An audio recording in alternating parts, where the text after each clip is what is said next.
حضرت عمر بن عاص رضی اللہ تعالیٰ عنہ وہ صحابی رسول ہیں جنہوں نے ایک تابعی کے ہاتھ پر اسلام قبول کیا۔ ان کا مکمل واقعہ مسند احمد بن حنبل کی حدیث نمبر 17112 میں موجود ہے۔ اس میں مکمل واقعہ یوں مذکور ہے کہ جب مسلمان ہجرت حبشہ کر کے نجاشی کے ملک میں گئے تو یہ عمر بن عاص کافر تھے، پیچھے گیا ان کو اریسٹ کرنے کے لیے، ان کو وہاں پر ذلیل و خوار کرنے کے لیے۔ جب یہ وہاں پر گیا نجاشی کے دربار میں تو نجاشی چونکہ اس کا قریبی دوست تھا تو نجاشی نے سب سے پہلا سوال یہ کیا کہ اے میرے پیارے دوست، کیا آپ میرے لیے اپنے ملک سے کوئی ہدیہ لے کر آئے ہیں؟ تو یہ فرماتے ہیں کہ ہمارے ملک میں جو سب سے بہترین چیز بطور ہدیہ شمار ہوتی تھی وہ تھا چمڑا۔ تو میں نے نجاشی کی بارگاہ میں چمڑا پیش کیا کہ یہ ہمارے علاقے کا منفرد تحفہ ہے۔ نجاشی بڑا خوش ہوا۔ اس کے بعد کہتے ہیں کہ میں نے نجاشی اپنے پیارے دوست سے کہا کہ آپ کے پاس ہمارے دشمن کا وفد آیا ہوا ہے اور انہوں نے آپ کے پاس پناہ لی ہوئی ہے۔ تو ان کا امیر ہے عمر بن امیہ ضمری، جو کہ محمد مصطفیٰ صلی اللہ علیہ وسلم کا قاصد ہے، جو آپ کے پاس آیا ہوا ہے۔ تو آپ اس کو میرے حوالے کریں تاکہ میں اس کی گردن کو اڑا دوں۔ عمر بن عاص کہتے ہیں کہ جیسے میں نے یہ بات کہی تو نجاشی غصے میں آ گیا اور جلال میں آ گیا۔ اتنا غصے میں آیا کہ عمر بن عاص کہتے ہیں کہ میرا جی چاہا اس موقع پر کہ اے کاش زمین پھٹے اور میں زمین میں چلا جاؤں۔ یعنی مجھ سے نجاشی کا اتنا جلال برداشت نہ ہو سکا کہ اس کو اتنا غصہ آ گیا میری اس بات پر۔ اس موقع پر نجاشی نے کہا کہ اے عمر بن عاص، تجھے خبر ہے کہ تو کس شخص کو اپنا دشمن کہتا ہے؟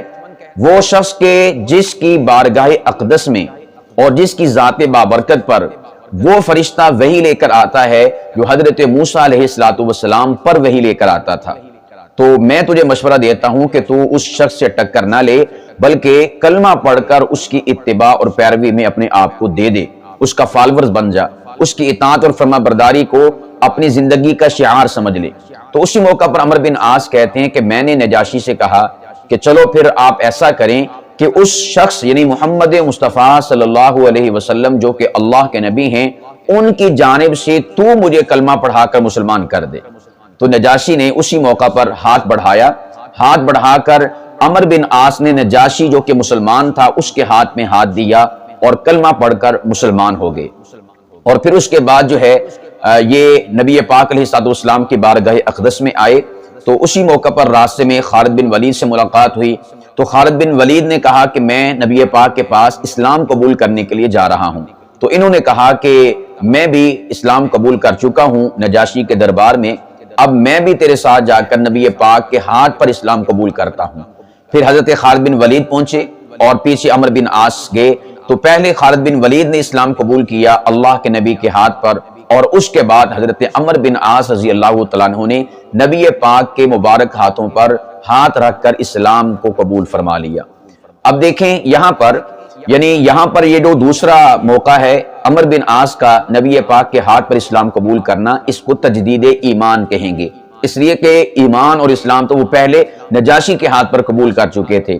نجاشی چونکہ مسلمان تھا لیکن اس نے نبی پاک صلی اللہ علیہ وسلم کی صحبت نہیں پائی، اس وجہ سے وہ تابعی ہوا، اور انہوں نے چونکہ اس کے ہاتھ پر ایک تابعی کے ہاتھ پر اسلام قبول کر کے نجاشی کے ہاتھ پر دوبارہ نبی پاک کے پاس آئے اور بارگاہ مصطفیٰ میں حاضر ہو کر حضور کے ہاتھوں میں ہاتھ رکھ کر اسلام کو قبول کیا اور حضور کی صحبت سے فیض یافتہ ہوئے، تو اس بنا پر ان کو صحابیت کا شرف اور اعزاز حاصل ہوا۔